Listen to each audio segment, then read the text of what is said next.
In this episode of CNET Conversations, we meet a guy who hitchhiked from Texas to California to get a job at a floppy disk company. Later, he rose to become the CEO of Seagate. Reinvention being the essence of Silicon Valley, his ouster from that job has put Bill Watkins back into startup mode on a mission to light up your life with LEDs.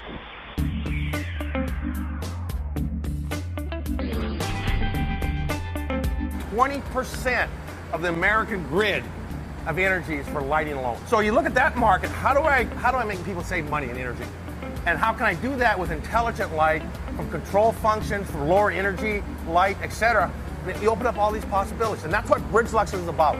First, it's all about LED lighting, but made a different way. What happens here? This is a reactor room. So that's where we have... That sounds nuclear. Nuclear, yeah. This is where we grow our epitaxial films on our wafers near either silicon or sapphire. How can you drive down the cost of LED? Because right now, LED fixtures for both institutional and consumers are high. Today, we manufacture LEDs on sapphire-based substrate. This is our 2-inch sapphire wafer. So sapphire wafer, these are basically sapphire discs, very thin. It's very thin. But this is pretty small. But it's small, it's fairly expensive. Then we thought, well, what can we do different? Boom. Now this is classic semiconductor business stuff. This is pure 8-inch silicon. Wafers, It's your DRAM, and we basically use gases and materials, and we build a series of layers. What we have solved is the ability to do that 8-inch in those temperatures and those gases without any cracking or breaking or lattice mismatch. This is where you come in and you go to factories that have moved on to a 12-inch, which is the new high yield. They used to make DRAM for our USB drives or whatever on this, or semiconductors. And you say, you guys aren't doing much with those lines. We can make lights on them. Make lights on that slide. Making LED lights in a way that echoes making silicon chips doesn't just drive down cost. It also paves the way to embedding intelligence and new functions into that module that lives in a light socket. We don't look at that as a socket, we think of it as a node. When you start putting a light into chips and making them intelligent light, now you have an ability to do applications here. Why not turn your lights off from your iPhone? It's going to be a light that eventually will react to your environment, your motion. Eventually we can see lights that can look at the room, that will measure what's going on in the room and adjust the light to optimal reading conditions or optimal TV watching conditions.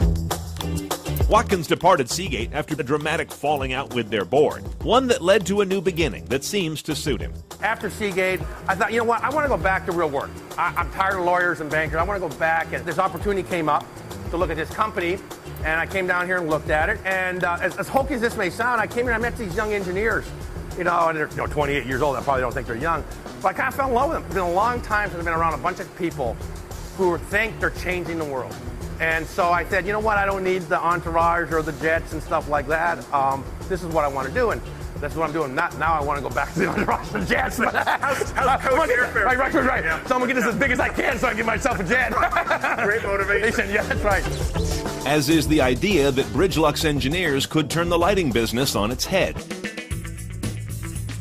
The brand names that we've known for such a long time are going to change, and I think every light eventually in 10 or 15 years will be LED based. The opportunities are phenomenal, not only in the technology, but in the product and in the whole business model. I mean, that's what makes such an exciting industry. It's going to change dramatically. Now, you may have noticed that a thread of cost saving winds through all that BridgeLux is attempting. And that approach is going to be essential, as most of their customers, large or small, are used to thinking of lighting as just a cost to be managed, rather than an opportunity to do more with all that infrastructure that lies over our heads.